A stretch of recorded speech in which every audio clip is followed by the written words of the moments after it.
One day around 850 CE, a goat named Cowdy observed that after nibbling on some berries, his goat started acting abnormally. Cowdy told him himself, and soon enough, he was just as hyper. This was humanity's first brain with coffee, or so the story goes.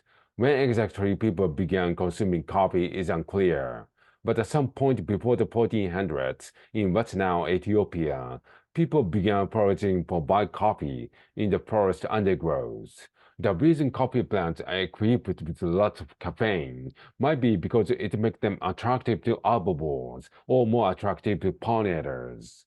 But either way, people caught on to coffee's advantages, began making tea from its leaves, combining its berries with butter and salt for a sustaining snack, and drying, roasting, and simmering its cherries into an energizing elixir. Coffee brought trade routes into the Middle East, and the widespread popularity began brewing in earnest in the 1450s. Upon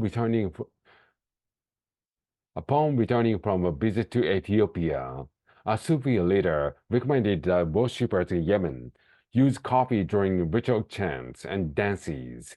Soon enough, people within the Ottoman Empire began roasting and grinding the beans to yield a darker, bolder beverage. Many gathered in guest houses and outside mosques to partake in coffee's comforts, but the authority grew concerned about whether coffee's influence was innocent or intoxicating, and if Muslims should be allowed to drink it. Indeed, in 1511, a religious cult in Mecca put coffee on trial. Scholars finally deemed it permissible, so coffee houses sprang up in Damascus, Istanbul, and beyond, where clientele could sip coffee, smoke, and enjoy a variety of entertainment. By the late 1500s, people in Yemen were farming coffee and exporting it from Port of Maha, which became known in other parts of the world as mocha. But coffee was eventually transported or smuggled into India and soon took root in Java and beyond. Meanwhile, the Ottoman Empire introduced the stimulating substance to Europe. Central London's first coffee houses opened in 1650s. By 1663, there were more than 80, and despite King Charles II attempt to ban them in 1675, coffee houses kept simmering as social and intellectual hotbeds. In 1679, for instance, patrons of Getaway's Coffee House had the pleasure of watching Robert Hooke, the scientist who coined the term cell, publicly dissect a purpose.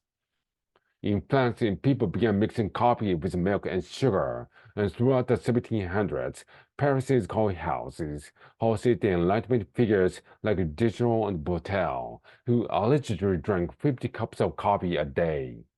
Granted, these were likely small servings of comparatively weak coffee, but still impressive. Meanwhile, the European empires began profiting of coffee growing, establishing enslaved or exploited workforces in Asia, Latin America, and the Caribbean. As cultivation boomed in Latin America, fueled by slavery, growers displaced indigenous populations and burned forests to establish ever-expanding plantations. By 1906, Brazil was exporting over 80% of the world's coffee. That same year, the Milan World's Fair showcased the first commercial espresso machine, and alongside the development of industrial roasting equipment came various coffee brands. By the mid-1950s, about 60% of U.S. factories incorporated coffee breaks. As African countries cut colonial ties, many ramped up coffee production, and coffee drinking also readily made inroads in East Asia, especially as canned, pre-prepared beverages. In more recent decades, specialty coffee with an emphasis on quality beans and brewing methods grew popular and propelled farms in Central America and East Africa. Yet coffee workers worldwide continue to endure inhumane conditions and insufficient compensation. This motivated certification efforts for coffee production that met ethical standards, including minimum wage and sustainable farming, but issues still loom over the industry. And because of climate change, equatorial bean belt, where coffee thrives, is projected to shrink in upcoming decades. It's unclear exactly what this might look like. But scientists are investigating possibilities like resilient coffee hybrids that might help better the unpredictable future, or to protect the rivers that become a cherished part of the dairy rituals worldwide.